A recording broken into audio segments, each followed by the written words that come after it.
बम बम शंकर। काटा लगे न कंकर, बम बम शंकर। काटा लगे न कंकर।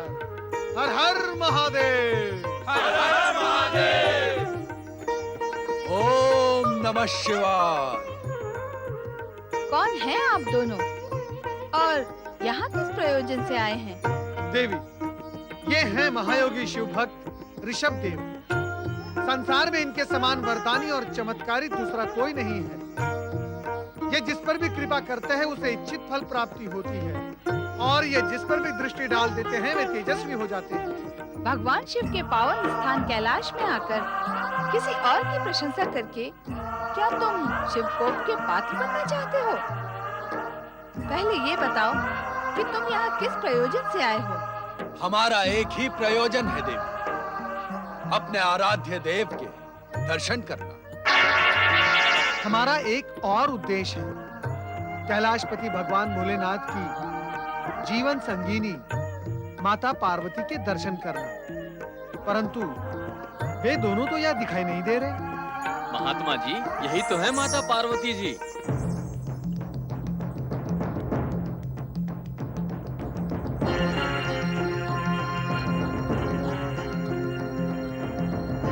विश्वास नहीं होता कि यही देवी पार्वती है। आपके विश्वास की हमें आवश्यकता नहीं है। ऐसा लगता है आप लोग शिव भक्त नहीं, पाखंडी हैं। आपकी दृष्टि शुद्ध नहीं है। हमने तो कल्पना की थी कि शक्ति स्वरूपणी देवी पार्वती परम रूपवती, परम तेजवती, महाशक्तिमयी होगी। परंतु आपको देखकर तो कोई भी ऐसा नहीं कहेगा कि आप ही देवी पार्वती हैं। यदि आप देवी पार्वती होती तो देखने वाले की दृष्टि स्वयं झुक जाती। ऐसे बार बार देखने की आवश्यकता ही नहीं पड़ती। गुरुवर, जब ये सिंह वाले बंदूक कह रहे हैं कि यही माता पार्वती है, तो मान लेते हैं कि यही माता पार्वती है। ऐसे कैसे मान? हम ऐसे नहीं मानेंगे। मैं तो मान लेता हूँ गुरुवर कि यही माता पार्वती है। प्रणाम माता पार्वती। कृपया आप हमें ये बताएं कि भगवान भोलेनाथ के दर्शन हमें कब, कहाँ और कैसे होंगे? पार्वती को अविनय और शंका की दृष्टि से देखने वाले शिव योगी, चले जाओ कैलाश से, अन्यथा परिणाम शुभ नहीं होगा। शिव योगी परिणाम की चिंता नहीं करता देवी। आपसे जो हो सके कर ले, परंतु हम कैलाशपति के दर्शन किए बिना कैलाश से नहीं जाएंगे। नंदी, भृंगी, शिवगणों, इन दोनों पाखंडियों को कैलाश से दूर कर दो। सावधान! ऐसा प्रतीत होता है कि कैलाश के शांत शीतल वातावरण में रहकर भी आपके मन में क्रोध की ज्वाला धधकती ही रहती है। ये अच्छा नहीं है। अपने क्रोध को शांत कीजिए। हम आपसे पहले भी कह चुके हैं, आपसे जो हो सके करें, परंतु हम अपनी कामना पूर्ण किए बिना कैलाश से नहीं जाएंगे। गुरुवर, सुना है माता पार्वती जब चाहे तब शक्ति का रूप धारण करके प्रलय मचा सकती है। उचित यही होगा कि हम यहाँ से चले चले। कदापि नहीं। इस साधारण नारी के क्रोध से हम भयभीत होने वाले नहीं हैं शिष्य। तुम भी भयभीत ना हो। मैं अंतिम बार कह रही हूँ तुमसे, चले जाओ यहाँ से, अन्यथा मैं तुम्हें श्राप दे दूंगी।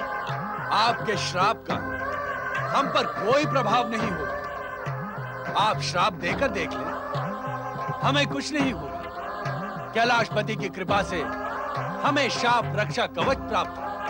तुम हमारी शक्ति देखना चाहते हो, हठी शिव योगी? हाँ, देखना चाहते हैं।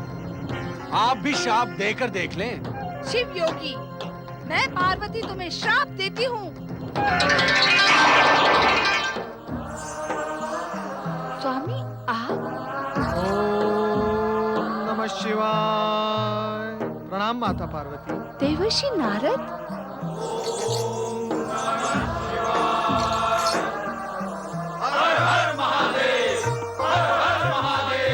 स्वामी, आपने मेरे साथ ये लीला क्यों की? देवी पार्वती, आओ हमारे पास बैठो। भगवान भोलेनाथ की शक्ति स्वरूपिणी माता पार्वती की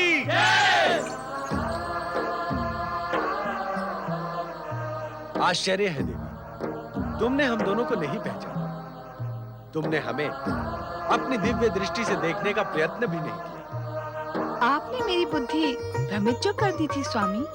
नारायण नारायण, अच्छा हुआ माता आपने अपनी दिव्य दृष्टि का प्रयोग नहीं किया, अन्यथा आप दोनों की ये लीला हमें कहाँ देखने को मिलती।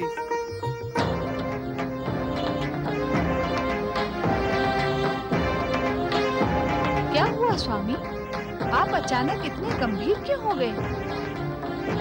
भोलेनाथ, क्या कुछ अघटित घटित हुआ है? हाँ नारद, महाराज वज्रसेन के प्राण संकट में हैं। उन पर शत्रुओं ने आक्रमण किया है।